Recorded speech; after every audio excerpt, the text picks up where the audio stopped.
Flirting can be a dangerous game under the best of circumstances. If you flirt too little, your crush might not even realize you're interested, but flirt too much, and you risk coming on too strongly. Luckily, we'll help you navigate the world of flirting and do so confidently and successfully. But first, click subscribe and turn on your notifications for more from TheTalko. Let's get started. Response time. Texting is a great and low-risk way to flirt, but it does come with some challenges. Sending a message to your crush gives you time to think of the perfect thing to say, but don't expect a prompt response. No matter how much someone likes you, people are busy, things happen, and phones malfunction. If you feel frustrated by someone's lack of response, be patient. Resist the urge to send endless question marks or ask them what you did wrong.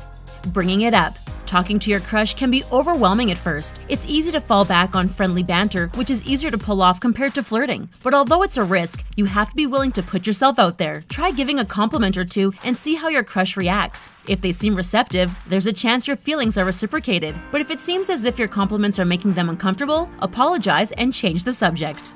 Eye contact. It may seem like making eye contact is a good way to show interest, but too much can be intimidating. Instead, try looking at more than just the eyes of the person you're talking to. Look from eye to eye, to nose, or even lower to the nose and mouth. Find a comfortable medium between nonstop staring and zooming your eyes over their body and keep things subtle.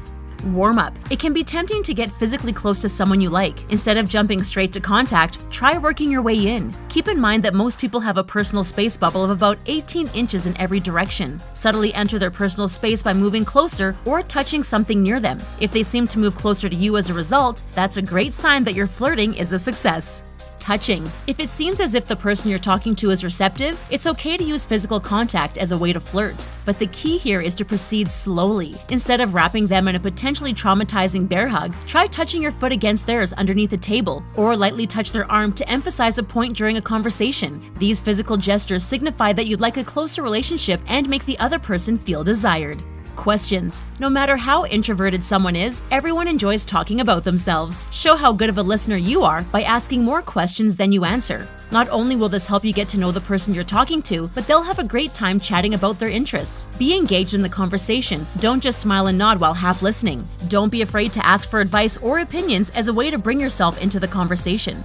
The ask. Flat out asking someone out on a date can be a big gamble. What if instead you could get someone to ask you out? What you want to use here is called an embedded command, although it's really more of a suggestion. Instead of asking someone to take in a movie with you, mention that you really wanted to see a movie but your friend flaked on you. This gives the other person an opportunity to offer to take you instead.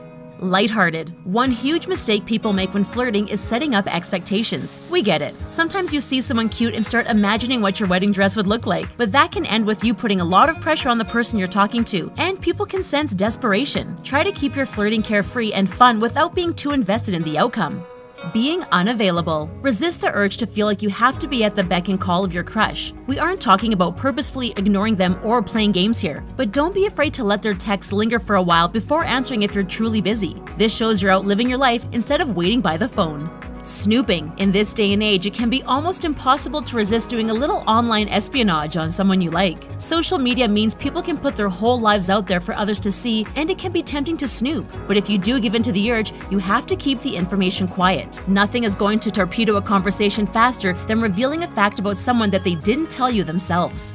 Compliments. A sincere compliment is a great way to flirt, but be careful. Avoid complimenting the person's body as much as possible. Sure, that can be fun once you're in a relationship, but you don't want to come on too strong. Try saying something nice about a skill or talent they possess. These compliments are often much more meaningful than one based simply on appearances.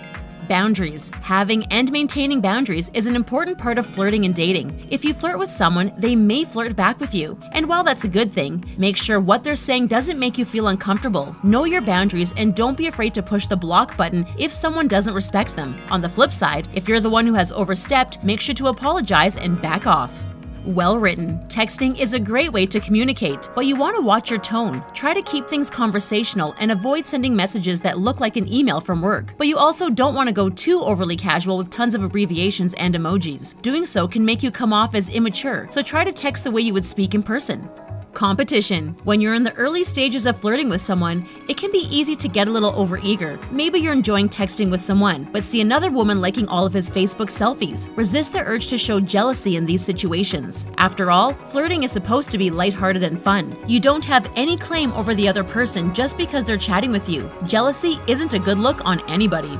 Sharing space. If you're trying to strike up a conversation in person, don't feel like you have to constantly talk about them. Comment on your surroundings, make a witty observation about what's around you, and try to have an enjoyable conversation rather than a bold-faced flirtation. Once you've bonded over the band that's playing, then feel free to pay a compliment and practicing your flirting skills. Tell us about your awkward moment in the comment section. Then hit the subscribe button to get more videos from TheTalko.